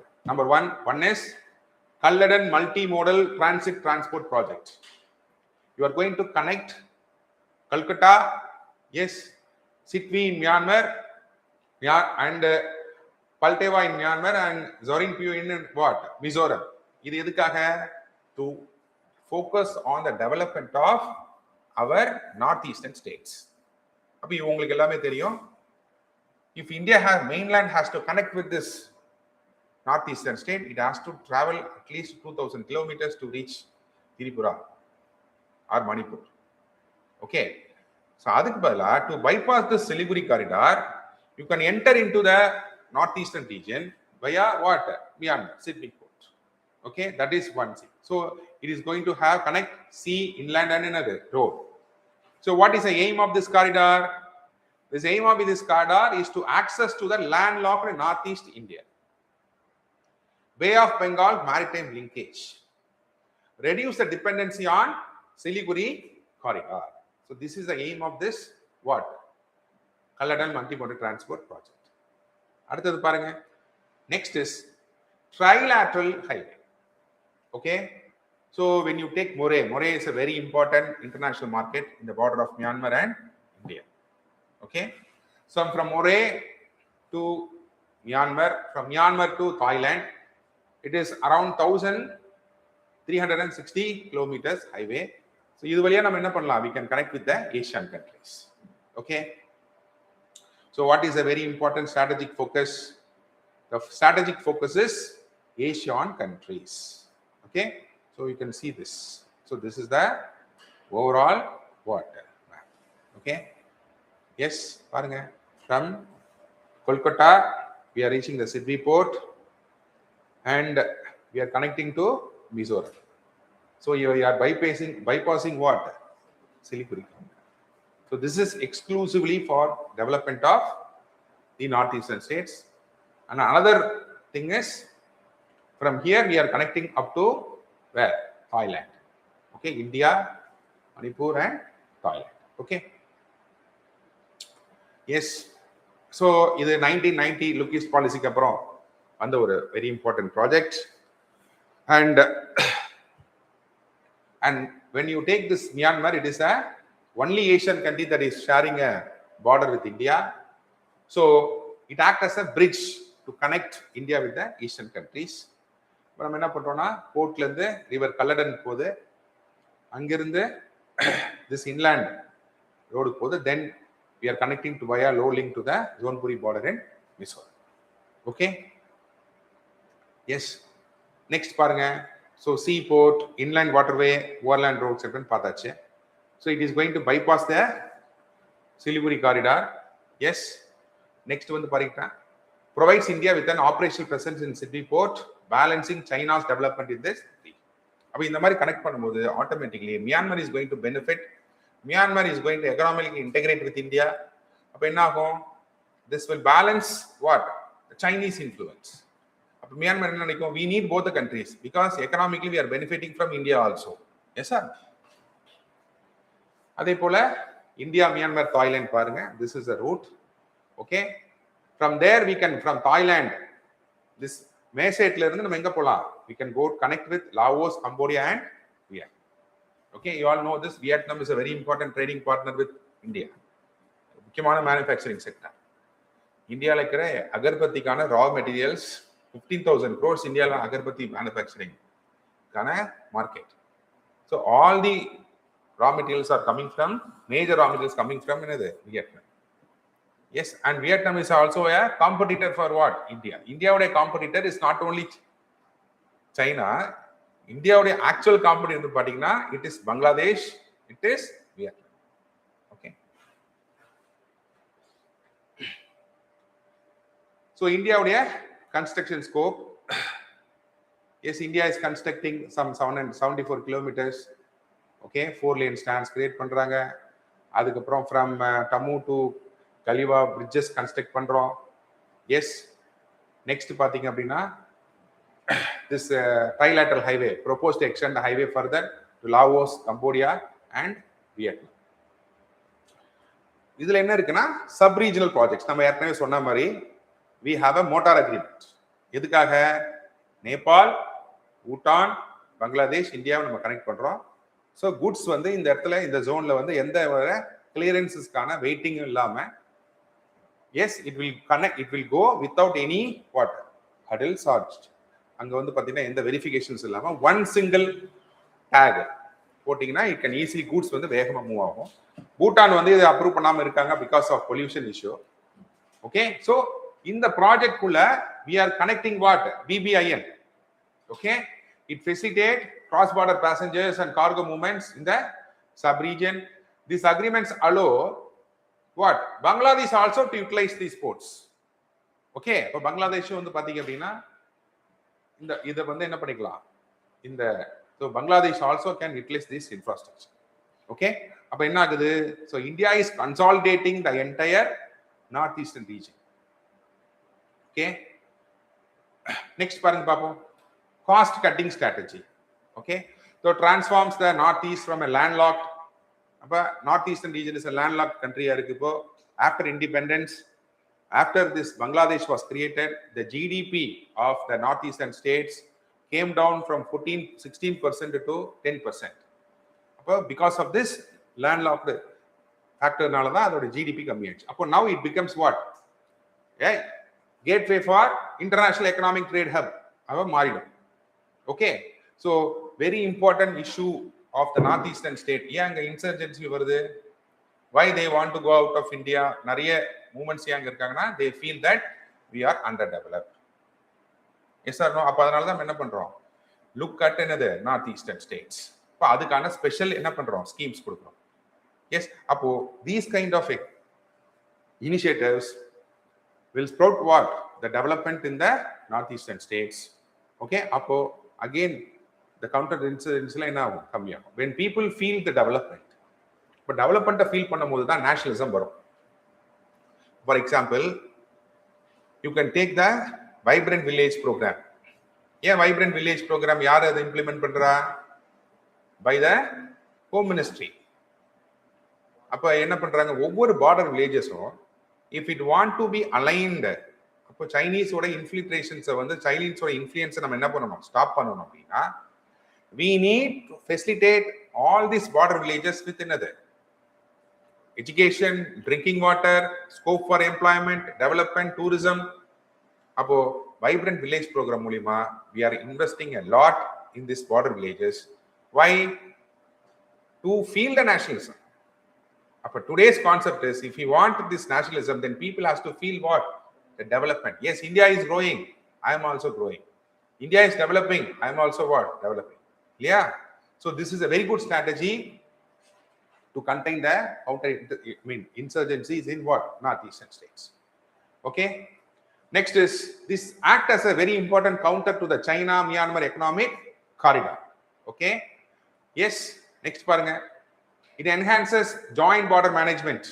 Yeah. Anti-insurgency operations, as I said.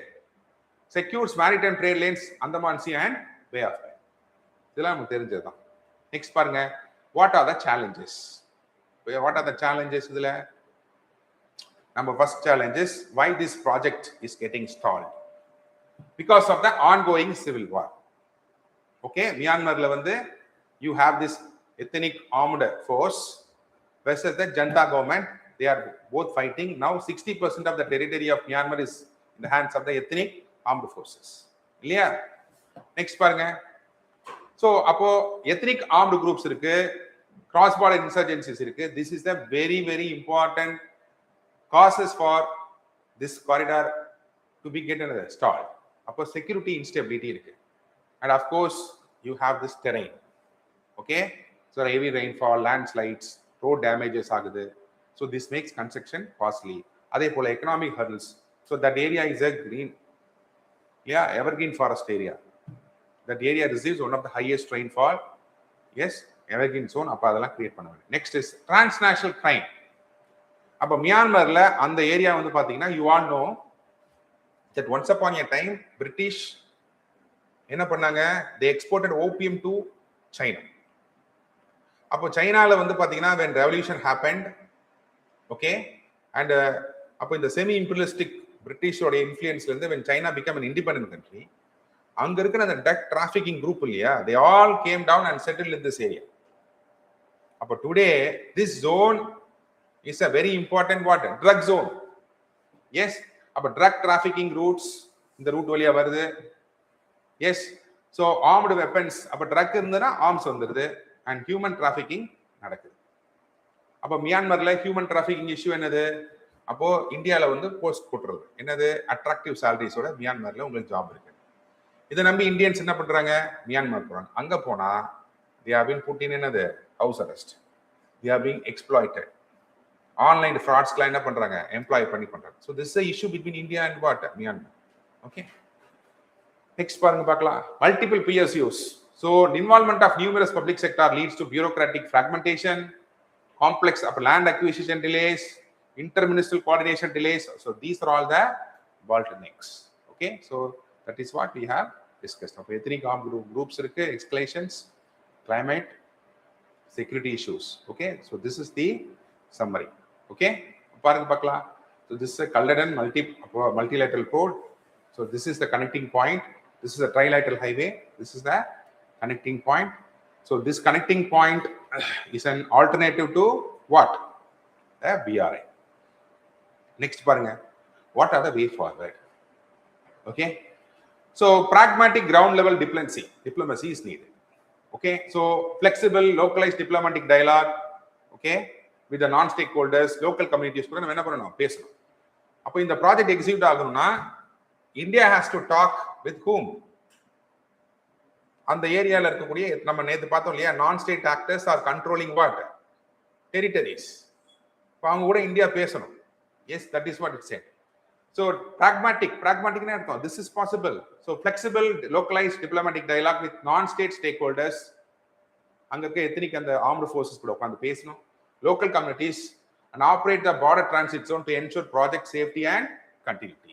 This is a very important point.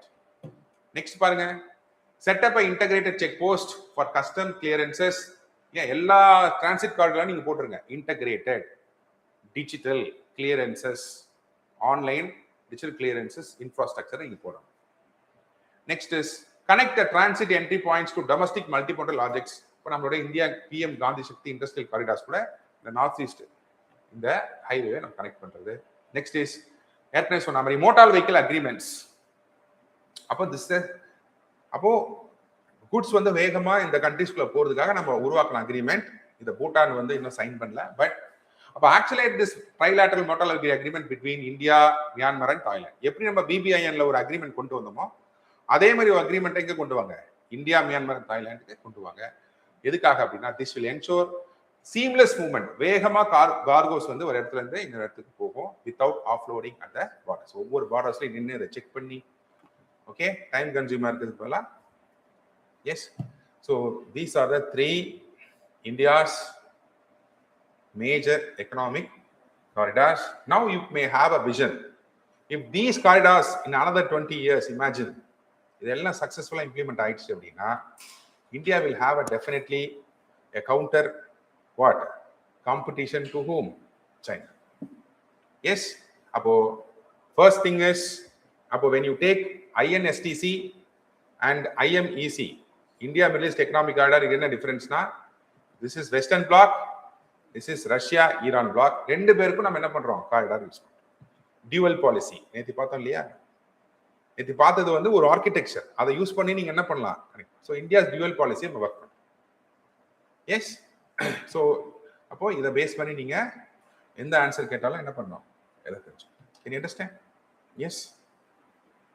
So next, what we are going to discuss about is India's diaspora. Okay, we'll discuss about that.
See, why this is very important for the current situation is because recently the Parliamentary Standing Committee has released a report on the government actions regarding what? The issues that is related to diaspora, NRIs, okay, people of Indian origin, okay, and migrant workers. Okay. அப்போ வந்து ஜென்ரலா what is you all know what is the definition. Definition என்ன? Diaspora they refers to people as of Indian origin migrated from India long டேர்ம்ல போனவங்க and settled abroad. இப்போ நீங்க வந்து when you see the PM's travel, PM வந்து எந்தெந்த கண்ட்ரீஸ்க்கு வந்து அதிக ப்ரியாரிட்டிஸ் கொடுப்பாங்க அப்படின்னு நீங்க பாத்தீங்கன்னா எங்க இந்தியன் டயஸ்போரா அதிகமா இருக்காங்க. ஏன்னா diaspora act as a very important என்னது சாஃப்ட் பவர். ஓகே. இப்போ ஜென்ரலி வந்து பாத்தீங்க அப்படின்னா we have this non-residential Indians. Okay. இவங்களாம் யாருன்னா the Indian citizens, they ordinarily reside outside India. இவங்க தான் non-resident. Next is people of Indian origin. அப்படின்னா என்னது? Their ancestral will be the Indian national, but currently அவங்களுடைய next generation வந்து என்ன பண்ணுவாங்க? They will be having other countries citizenship. அப்புறம் overseas citizens of India வந்து பாத்தீங்கன்னா so Indian citizenship act section 7A யாரெல்லாம் ரெஜிஸ்டர் பண்ணியிருக்காங்களோ அவங்களாம் என்னது? Overseas citizens of India. So this is a basic thing. Okay. So இப்போ வந்து பார்த்தீங்கன்னா what are the key things, what are the key recommendations that is given in this standing committee that is ministry of external affairs அப்படின்னு பார்த்தா, number 1, why there is a ஏன் இந்த report கொடுத்தாங்கன்னா, first there is lack of a uniform definition. So என்ஆர்ஐனா என்ன அப்படின்னு ஒரு uniform definition இருந்துச்சு. So MEA minister of external affairs ஒரு காமன் லீகலி பைண்டிங் டெஃபினேஷன்ஸ் கொடுத்தாங்க ஃபார் என்ஆர்ஐ. ஓகே. அதே போல limiting voting rights for NRI, ஏன்னா voting rights has become a very important issue இல்லையா? எஸ், லிமிடெட் ஓட்டிங் ரைட்ஸ் கொடுக்குறாங்க. Yes, options like electronically transmitted postal ballot system should be explore. So என்ன மாதிரியான voting rights கொடுக்கலாம். Next is our data regarding the diaspora is inconsistent. அதுக்கு அது வந்து கான்ஸ்டன்ட்டா நம்ம என்ன பண்ணல, அதுக்கான இன்ஃபர்மேஷன்ஸ் அவங்க பத்தின நம்பர் ஆஃப் பீப்புள் எந்தெந்த கண்ட்ரீஸ்ல என்னென்ன ப்ரொபோர்ஷன்ஸ்ல இருக்காங்கன்னு நம்ம பார்க்கலாம். நெக்ஸ்ட் வந்து பாத்தீங்கன்னா low transfer of sentence Indians from என்னது அப்ராட். ஓகே. நம்ம இந்தியன்ஸ் அங்கே தப்பு பண்றாங்க இல்லையா? ஸோ அதை நம்ம ஹேண்டில் பண்றதுக்கான ஒரு பாலிசி. அதே போல we have weak immigration protection due to illegal agents and migrations. So இதனால தான் வந்து this has become a very important. ஓகே. So what are the significances? அப்போ சிக்னிஃபிகன்ஸ்னா என்ன அர்த்தம்? இப்போ நேற்று நம்ம பார்த்தோம் farther India, FARTHER, farther India. அப்போ that connects the entire East Asian with the Indian subcontinent. அப்போ ஈரான்ல ஸ்டார்ட் பண்ணி we are connecting up to what? Eastern countries. But what is binding us? What is இந்த Indian மேப்ன்றது 1890s வரைஞ்சு he got the first prize Wilson இல்லையா? நேற்று பார்த்தோம். What அப்போ India is what? Thought process. Rabindranath Tagore அதுதான் சொல்லுவார். India cannot be defined by the geographical boundaries. You understand? அப்போ we have to take this concept. Yes, அப்போ significant diaspora எந்த அளவுக்கு இருக்கு அப்படின்னா, they spread our Indian culture, they spread our language, traditions worldwide. Appo when you take our defense minister, who is our defense minister? Raj Singh. அவர் சொல்லுவாரு, when it comes to hard power, yes, recently வந்து பாத்தீங்க அப்படின்னா ஒரு international exposure பண்ணுச்சு China. தன்னுடைய military stand of எவ்வளவு இருக்கு, army, air force, naval, அதோட மிசைல்ஸ், இது எல்லாமே வந்து ரோட் ஷோ பண்ணாங்க பயங்கரமா. அப்போ வந்து பாத்தீங்கன்னா அவர் defence minister said China may exceed India in its terms of hard power, but India is very much far away. எதுல? Soft power. உங்களை விட அதிகமா சாஃப்ட், எங்களோட சாஃப்ட் பவர் உங்களுக்கு என்ன கிடையாது. ரொம்ப எங்களோட சாஃப்ட் பவரை நீங்க ரீச் பண்ணணும்னா you have to travel across what? Years and centuries. அப்போ வாட் இஸ் திஸ் சாஃப்ட்வேர் அப்படின்னா, how Indian people or the land India is connected to the mindset of the global people. அதான் இது soft power. எப்படி நம்ம connect பண்றோம்? அப்போ இந்த RRR movie is a god super hit in what? Europe. So how much Europeans is getting connected with India? அதுக்கான linkages என்ன? Food, arts, yes or no? Tourism. Yes. Next, this is a very important. So they act as a what? Spreading or improving the India soft power by spreading our culture, language and traditions worldwide. Okay. And why Asian countries they always prefer India? India ஏன் ரொம்ப India வந்து ஏன் Asian countries ரொம்ப பிடிக்கும் அப்படின்னா it is because of this soft power. Can you understand? It's because of Buddha. It is because of Buddhism. Okay. Next பாருங்க economic contribution. அப்போ when you compare our foreign direct investment, institutional அதோட அதிகமா நமக்கு வருது எது? Remittances. Yes or no? அப்போ economic contribution. Political and strategic influence இல்லையா? இப்போ you take in Canada ரெண்டு ப்ராவின்சஸ் இந்தியன்ஸ் அதாவது ஓவர்சீஸ்ல இருக்கக்கூடிய நம்ம பீப்புள் ஆஃப் இந்தியன் ஆரிஜின் அங்கே ஓட்டு போடாம கனடியன்ல இருக்கக்கூடிய யார் பிரசிடென்ட் டிட்டர்மைன் அந்த அளவுக்கு வந்து we have become what? A very important vote bank politics were in Canada and another America. Yes or no? So they will not directly influence a state to connect, but it has an indirect what? Influence. Yes. அப்போ Indian origin holds elected officers globally. You know, last time who யாரு வந்து ட்ரம்ப்புக்கு counter ஆனது யாரு? Tamil Nadu Kamala Harris. Yes or no? அதே போல Gulf கண்ட்ரீஸ்ல millions of என்னது workers இருக்காங்க. ஓகே. ஸோ அப்போ when you take யூஎஸ்ஏல சிலிகான் வேலி ஸ்டார்ட் அப்ஸ்ல பாத்தீங்க அப்படின்னா 25% யாருன்னா பீப்புள் ஆஃப் என்னது இந்தியன் ஆரிஜின்ஸ். ஓகே. ஸோ அப்போ நம்ம என்ன பண்றோம்? ஸோ அப்போ this has become attention of what? Diplomacy attention வந்துச்சு. அப்போ நம்ம என்ன பண்ணணும்? அப்போ we need to identify. அப்போ இந்தியாவோட டயஸ்போராஸ் எங்கெல்லாம் இருக்காங்க முதல்ல ஐடென்டிஃபை பண்ணணும். கரீபியன் ஐலண்ட்ஸ்ல இருக்காங்க. எஸ். அங்க இருக்கிற சுகர் கேன் ஃபீல்ட்ஸ்ல ஒர்க் பண்றதுக்கு இயர்ஸ் பிஃபோர் கொண்டு போன பீப்புள். அமெரிக்கால இருக்காங்க, பசிபிக் ஐலண்ட்ஸ்ல இருக்காங்க, எல்லா இடத்துலயும் இருக்காங்க இல்லையா? அப்போ we need to first என்னது? கனெக்ட். அடுத்தது என்னது? கனெக்ட் பண்றது மட்டும் கிடையாது. அடுத்தது என்னது? Care. Take care of them. அடுத்தது என்னது? Collaborate. So connect, care, collaborate. அதுக்கப்புறம் என்ன? we need make the பாங்க. அப்போ அமெரிக்கால இருக்கக்கூடிய richest people, richest Indian people of Indian origin அவங்க என்ன பண்ணுவாங்க? they will invest in India and ask them to another contribute. Can you understand? Yes. அப்போ what are the things that is coming under this connect? அப்போ வந்து பாத்தீங்கன்னா number 1 பர்வசிய Bharathi Diwas. Okay. ஒவ்வொரு இயரும் நம்ம என்ன பண்றோம்? January 9 we are celebrating it. அப்போ exposure visits to diaspora youth இதை நம்ம என்ன பண்றோம்? செலிப்ரேட் பண்றோம். ஸோ வெளிநாட்டில் இருக்கக்கூடிய இந்தியன் டயஸ்போராவுக்கு நம்ம என்ன ஹானர் பண்றோம்? we are giving them what? honor to the overseas Indians. Yes. அதே போல வந்து பாத்தீங்கன்னா when it comes to care நம்ம என்ன கொடுக்குறோம்? we are giving insurance coverages to overseas Indian workers. ஓகே. பர்வசி பாரதிய விம்மா யோஜனா. அதுக்கப்புறம் என்ன பண்றோம்?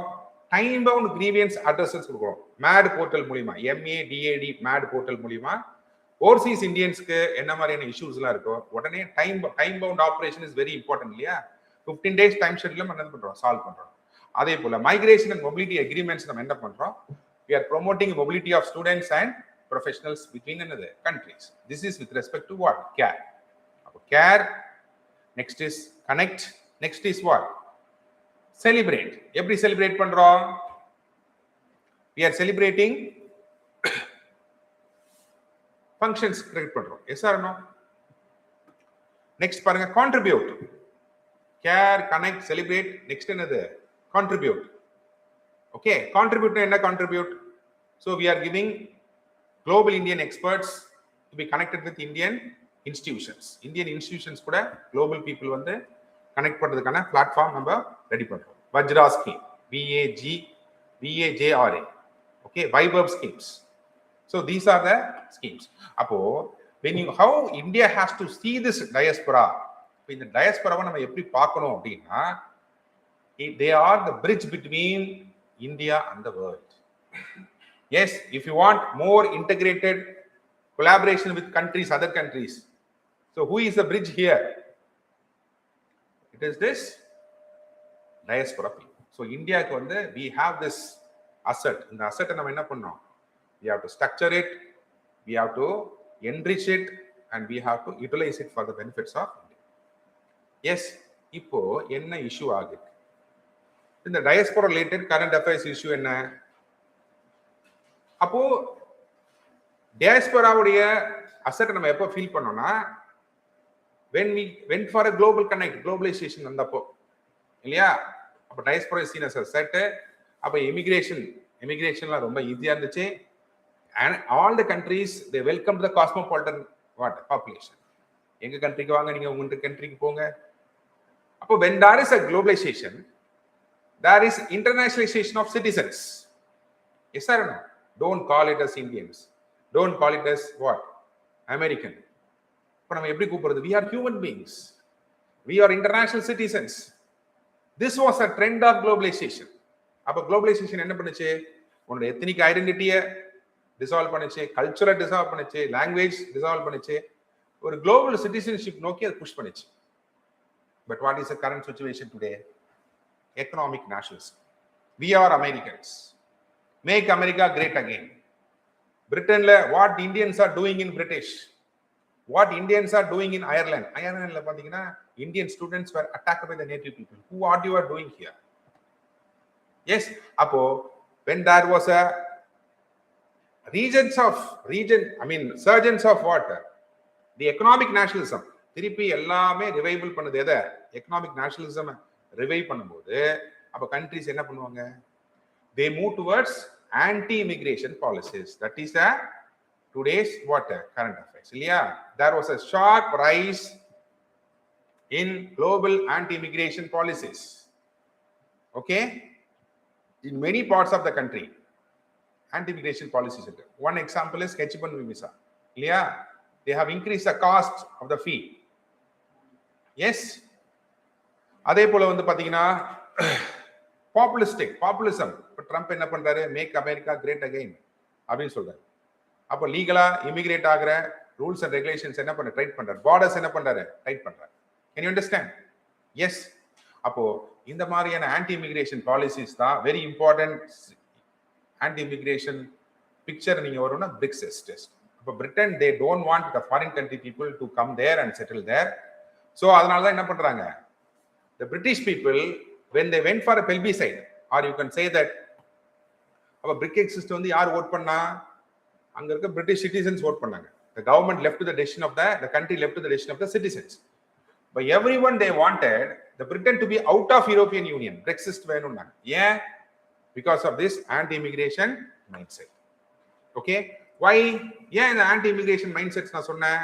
because they see அப்போ யூரோப்பியன் கண்ட்ரீஸ், அமெரிக்கன் கண்ட்ரீஸ் இருக்க native population they see these kind of migrations as threat for their identity, threat for their tradition, threat for what their language. Okay, so அப்போ அதே போல these நான் ஏற்கனவே சொன்ன மாதிரி இங்க இருக்க people of Indian origin they are determining who to be elected in Canada. Yes or no? Electoral gains.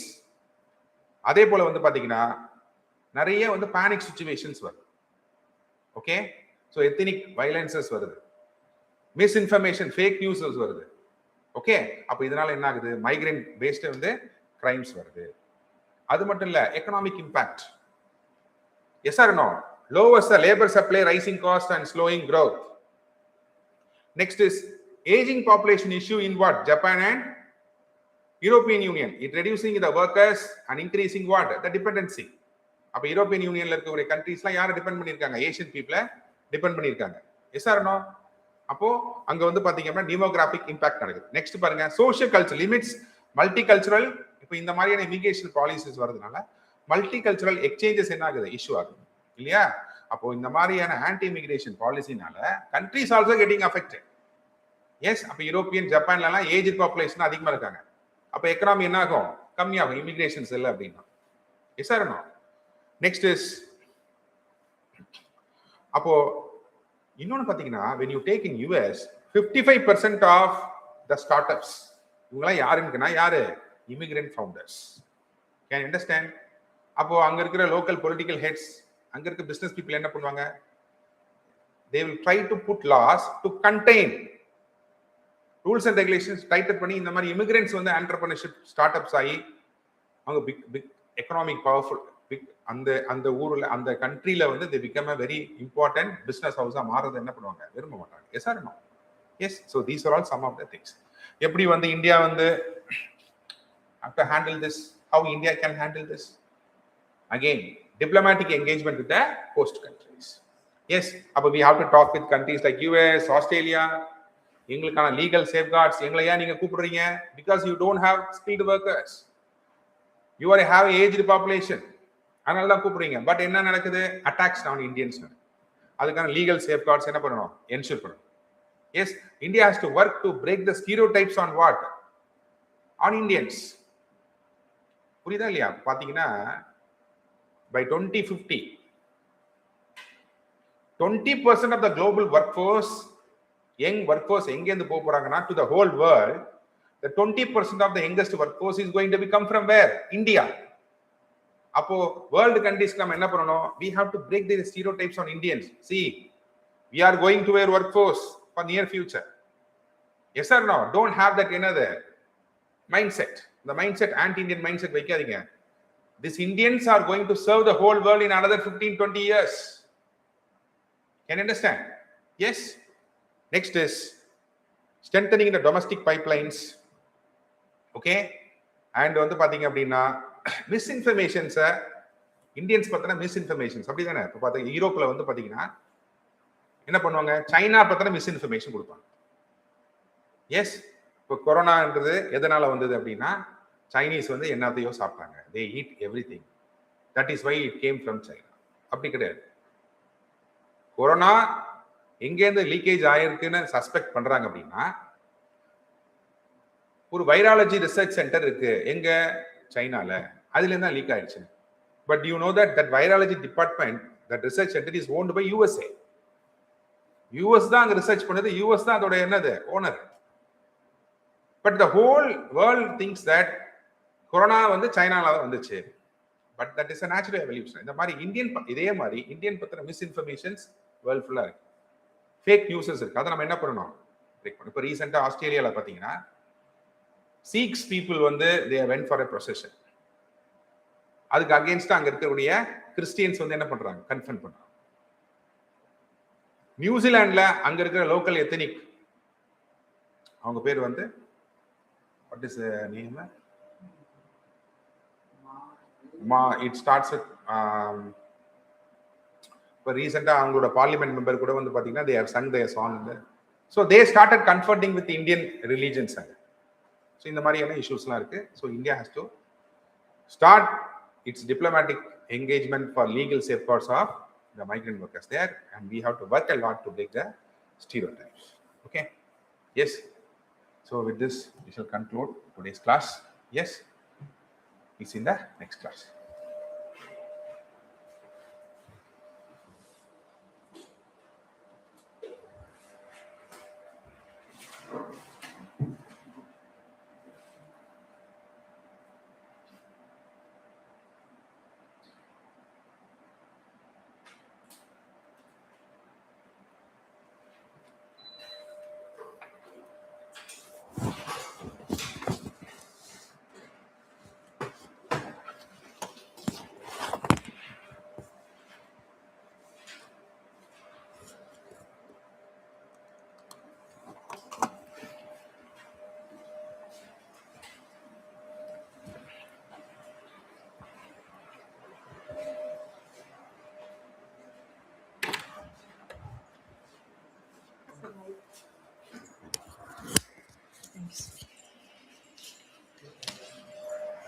Wait பண்ணுங்க.